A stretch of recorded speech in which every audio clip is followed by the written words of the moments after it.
Hello guys, I'm back with another video. In today's video, I'm gonna walk you through how to update BeReal on Android. Now before moving on, if you're new to our channel, subscribe and hit the notification bell in order to be notified for any of our new updates. Now let's move on to the video. Now to update BeReal app on Android, you need to open up the Google Play Store, and there you need to search for BeReal.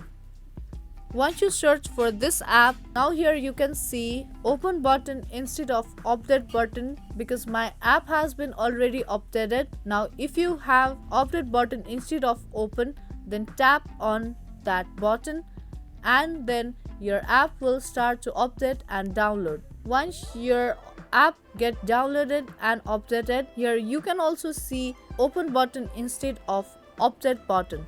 Now open the updated version of BeReal app. I hope this video was useful to you. If it was, then give this video a like and subscribe to our channel. And also comment down below what type of videos should we create next. That's gonna be all for today, and I will see you in my next video.